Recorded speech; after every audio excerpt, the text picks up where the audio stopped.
बहुत भावनात्मक मुद्दा है यह, क्योंकि जो ये सोचते हैं कि 17 साल का बच्चा जाऊगा तो 21 साल का साबका बन के आ जाऊगा, हजे उसका ब्याह भी नहीं होया होना 21 साल की उम्र च, वो एक्स बल्कि वो साबका भी नहीं लिख सकता, इस रूल मुताबिक वो साबका भी नहीं लिख सकता।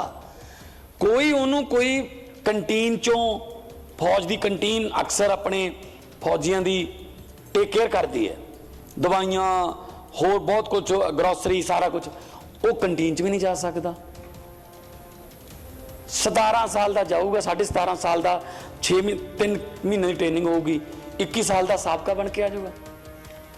मैं इस कानून के सख्त खिलाफ हाँ। साडे देश भगत मुंडे बहुत ही माड़े हालातों च ट्रेनिंग करके टेस्ट पास कर लेंदे ने, कादे वास्ते कि 3 साल वास्ते, 2 साल वास्ते, 35 साल की है, 35 ते रिटायरमेंट, पर 35 तो बाद भी वो किते ना किते कोई बैंक च किते लग जाते। मैनू नहीं लगता कि 2 महीनों की ट्रेनिंग जिहड़ी है वो उन्होंने वो तो बाद भी किते काम दवाऊगी। बड़ी शर्मनाक गल सी स्पीकर साहब बीजेपी के अश्विनी जी बैठे हैं कि जो कैलाश विजयवर्गीय ने कहा उनको हम अपने बीजेपी के ऑफिस में सिक्योरिटी गार्ड रख लेंगे, पहला कहते सी पकौड़े तलो, हुण कहते साडे सिक्योरिटी गार्ड बन जाओ। This is shameful, it's not only for Punjabis, सारे देश दे यूथ वास्ते ये माड़ी गल होगी कि इको ही चीज़ है। देखो बाकी तो साडियां गवर्नमेंटां नहीं दिंदियां रोज़गार, 2 करोड़ 1 साल में देंगे, ये वो सब वो डिग्री बेस्ड है। सर इको ही चीज़ है जिहड़ी बॉडी बेस्ड है कि परमात्मा ने मैनू 6 फुट का कद दिता है, मैं सारे टेस्ट पास करके फौज तक चला जाऊँगा। देशभक्ति वास्ते मैं -20 डिग्री या +50 डिग्री च मैं काम करूँगा, पर यदा मतलब थोड़ी है कि जो मैं वापस आऊँगा तो लोग मैंने कहने तू आ भी गया, तो तेरे आउंदियां तां तेरे हाण दे कोई इधर कोई तरक्की कर गया। सो बिल्कुल मैं तुहाडे नाल सहमत हाँ, रेजोल्यूशन तुसीं कहोगे ऑल पार्टी जिहड़ी सहमति होगी लेके आना चाहिए, और किसी भी पक्षों ये अग्निपथ नहीं हैगा। ये मैनूं समझ नहीं आउंदी, पार्लीमेंट सर आपां इकट्ठे रहे, तुसीं राज सभा च रौला पाउंदे रहे हो, मैं इधर हुंदे तां अपोजिशन च सी। जदों भी कानून बनता तो लोग मिठाइयां वंडदे आ भी दे भी बहुत वधिया है, फिर किसानां वाला ले, किसान कहंदे आ की है जी, कहंदे एक बारी समझ आ गई ना थोनू ये तो बहुत वधिया है, तो सीए लैके आ गए, लोग कहंदे आ की है, कहंदे एक बारी समझ आ जे थोनू बहुत वधिया लगूगा, तो हुण आ लिया अग्निपथ, वो कहंदे की है जी, एक बारी कहंदे समझ आ जे थोनू बहुत वधिया लगू। समझ कल्ली उन्होंने ही है, असीं सारे समझदार नहीं है। सो इहो जिहे कानून जिहड़े लोकां नूं समझ ही ना आउण वो नहीं बनने चाहिए, उन्हां विरुद्ध देश की हरेक विधान सभा दे विच मता पास होना चाहिए। मैं तुहाडे नाल सहमत हां। तो सोन साहब, तरनप्रीत सिंह सोन 0 ओवर जी, तरनप्रीत सोन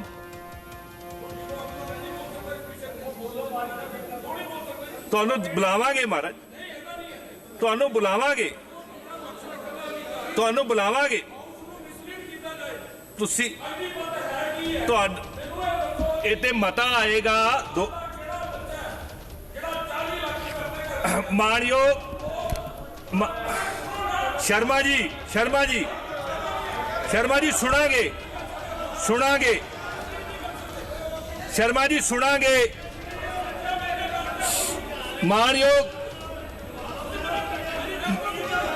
मानयोग शर्मा जी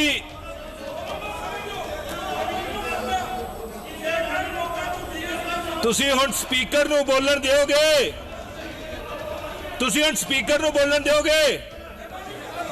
बैठो बैठो। मेरी शर्मा जी अश्विनी शर्मा जी, मानयोग मेंबर साहब, कृपा करके स्पीकर नूं बोलण दिओगे? कृपा करके तुहाडी गल भी रखावांगे, तुहाडी गल रखावांगे। ਤੁਹਾਨੂੰ ਦੁੱਗਣਾ ਟਾਈਮ ਦੇਵਾਂਗੇ ਇਹਨਾਂ ਨਾਲੋਂ, ਤੁਹਾਨੂੰ ਤਿੱਗਣਾ ਟਾਈਮ ਦੇਵਾਂਗੇ, 3 ਗੁਣਾ ਟਾਈਮ ਮਿਲੇਗਾ ਤੁਹਾਨੂੰ। ਮੈਂ ਦੇਵਾਂਗਾ 3 ਗੁਣਾ ਟਾਈਮ, ਚੇਅਰ ਦੇਗੀ, ਦੇਰ ਦੇਗੀ। ਪਲੀਜ਼ ਬੈਠੋ ਬੈਠੋ ਬੈਠੋ ਜੀ, ਠੀਕ ਹੈ। ਵੈਸੇ ਤਾਂ ਸ਼ਰਮਾ ਜੀ ਮੈਂ ਇੱਕ ਬੇਨਤੀ ਕਰਦਾ, ਜਿਹੜਾ ਹਾਊਸ ਹੈ ਇਹ ਕਿਸੇ ਕਾਇਦੇ ਕਾਨੂੰਨ ਨਾਲ ਚੱਲਦਾ ਹੈ। ਅਸ਼ਵਨੀ ਸ਼ਰਮਾ ਜੀ ਤੁਸੀਂ ਬੋਲੋਗੇ, ਹੁਣੇ ਬੋਲੋਗੇ, ਮੇਰੀ ਗੱਲ ਸੁਣ ਲੈਣ ਦਿਓ। ਇਹ ਹਾਊਸ ਕਾਇਦੇ ਕਾਨੂੰਨ ਨਾਲ ਚੱਲਦਾ ਹੈ। ਮਾਨਯੋਗ ਲੀਡਰ ਆਫ ਆਪੋਜੀਸ਼ਨ ਨੇ ਇੱਕ ਗੱਲ ਰੱਖੀ, ਲੀਡਰ ਆਫ ਹਾਊਸ ਨੇ ਉਸ ਗੱਲ ਨੂੰ ਤਸਲੀਮ ਕੀਤਾ ਕਿ ਮਤਾ ਆਏਗਾ। ਮਤਾ ਆਉਣ ਦਾ ਮਤਲਬ ਉਹਦੇ ਤੇ ਡਿਸਕਸ਼ਨ ਵੀ ਹੋਏਗੀ। You will have ample time. ਪਰ ਤੁਸੀਂ ਬੋਲੋ ਹੁਣ, ਦੱਸੋ ਕਿੰਨਾ ਟਾਈਮ ਚਾਹੀਦਾ ਤੁਹਾਨੂੰ, ਮੈਂ ਤੁਹਾਨੂੰ ਉਸ ਤੋਂ ਵੱਧ ਟਾਈਮ ਦੇਵਾਂਗਾ। ਤੁਸੀਂ ਬੋਲੋ ਸ਼੍ਰੀਮਾਨ ਅਸ਼ਵਨੀ ਸ਼ਰਮਾ ਜੀ, ਬੋਲੋ।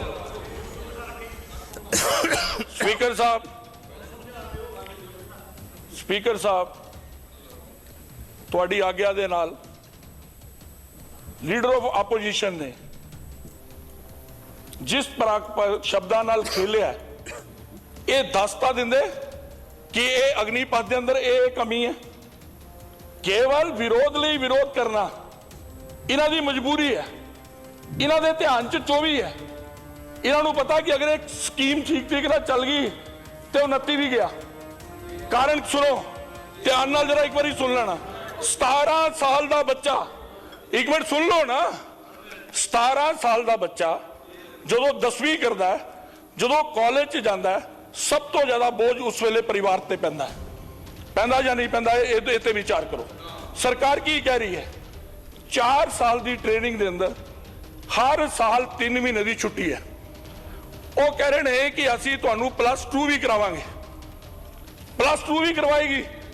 +2 ਦੇ ਨਾਲ ਜਿਤਨੇ ਸਕਿੱਲ ਦੇ ਦੂਸਰੇ ਅਦਾਰੇ ਨੇ ਉਹਦੇ 'ਚ ਟ੍ਰੇਨਡ ਕਰੇਗੀ ਔਰ ਆਪਣੇ ਕੋਲੋਂ ਪੈਸਾ ਦੇਗੀ। ਮਾਤਾ ਪਿਤਾ ਦੀ ਜ਼ਿੰਮੇਵਾਰੀ ਨੂੰ ਸਰਕਾਰ ਚੁੱਕ ਰਹੀ ਹੈ।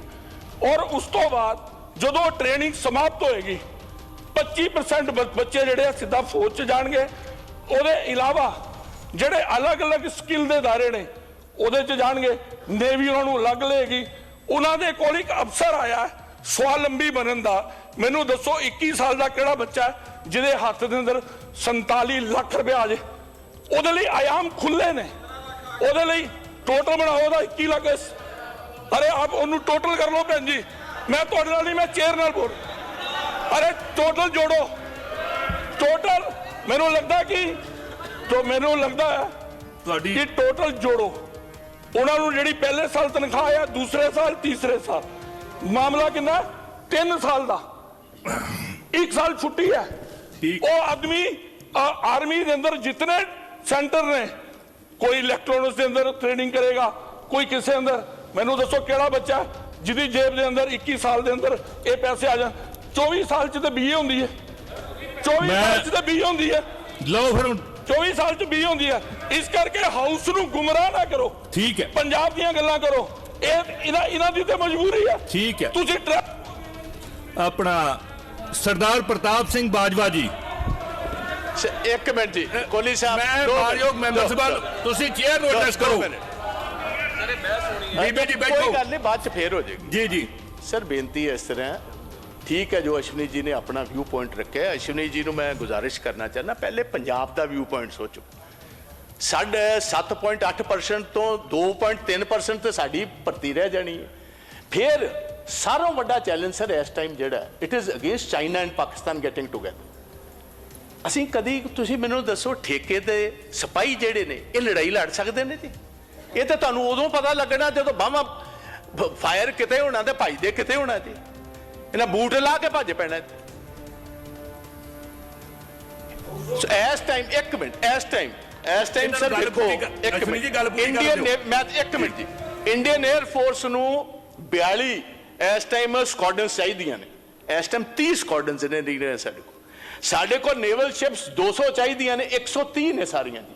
ਇੰਡੀਅਨ ਆਰਮੀ ਦੇ ਵਿੱਚ 1 ਲੱਖ ਦੀ ਭਰਤੀ ਘਟ ਚੁੱਕੀ ਹੈ।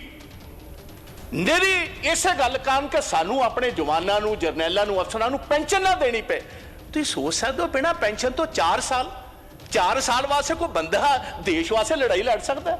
4 ਸਾਲ ਦੇ ਵਿੱਚੋਂ 1.5 ਸਾਲ ਤੁਸੀਂ ਛੁੱਟੀ ਤੇ ਹੋ, 2 ਸਾਲ ਤੋਂ ਅੱਛਾ ਫਿਰ ਇੱਕ ਹੋਰ ਹੈ ਸਰ, ਮੈਂ ਸਮਝਣਾ ਕਿ ਅਨਫੋਰਚੂਨੇਟ ਗੱਲ ਹੈ, there is a deeper plan in line. ਇਹ ਜਿੰਨੇ ਮੁੰਡੇ ਨੇ ਜਿਨ੍ਹਾਂ 4-4 ਸਾਲ ਜਿਨ੍ਹਾਂ ਨੂੰ ਟ੍ਰੇਨਿੰਗ ਮਿਲਣੀ, ਜਿਸ ਕਿਸਮ ਦੇ ਹਾਲਾਤ ਦੇਸ਼ 'ਚ ਬਣ ਰਹੇ ਨੇ, ਜਦੋਂ ਇਹਨਾਂ ਨੂੰ ਜੌਬ ਕੋਈ ਨਾ ਮਿਲੀ, ਜੋ ਮਰਜ਼ੀ ਕਹੀ ਜਾਣ, ਹੁਣ ਵੀ ਅਜੇ ਤੱਕ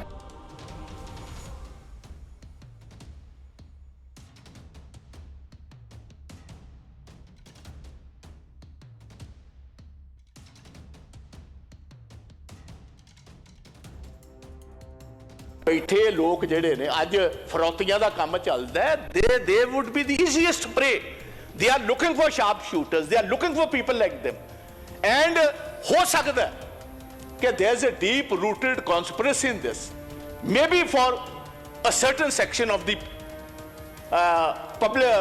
certain section of Indians over here. ਇਹ ਬਹੁਤ ਸੋਚੀ ਸਮਝੀ, ਇਹ ਅਜੇ ਗੱਲ ਬਿਲਕੁਲ ਜੋ ਚੀਫ ਮਿਨਿਸਟਰ ਸਾਹਿਬ ਨੇ ਗੱਲ ਕਹੀ, ਇਹ ਕਹਿੰਦੇ ਪਾਲਿਸੀ ਅਸੀਂ ਲਿਆਵਾਂਗੇ, ਤੁਹਾਨੂੰ ਪਤਾ ਬਾਅਦ ਚ ਲੱਗੇਗਾ। ਤਾਂ ਪਤਾ ਬਾਅਦ ਚ ਕੀ ਲੱਗਣਾ, ਇਹ ਵੀ ਪਤਾ ਬਾਅਦ ਚ ਹੀ ਲੱਗਣ ਵਾਲੀ ਪਾਲਿਸੀ। ਇਹ ਤੇ ਚਾਂਦੇ ਸਾਲ ਟੱਪ ਕੇ ਫਿਰ ਆਪਾਂ ਨੂੰ ਪਤਾ ਲੱਗਣਾ ਕਿ ਇਹ ਭਰਤੀ ਕੀਤੀ ਕਿਹੜੀ ਗਈ ਹੈ, ਕਿਸ ਸੈਕਸ਼ਨ ਦੇ ਹੱਕ ਚ ਕੀਤੀ ਗਈ, ਕਿਸ ਸੈਕਸ਼ਨ ਦੇ ਖਿਲਾਫ ਕੀਤੀ ਗਈ।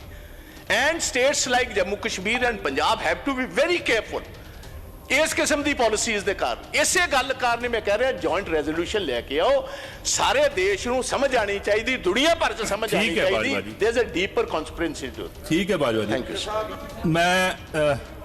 मैं अश्विनी जी शर्मा जी, मेरी एक बेनती सुन लो, मेरी एक बेनती सुन लो।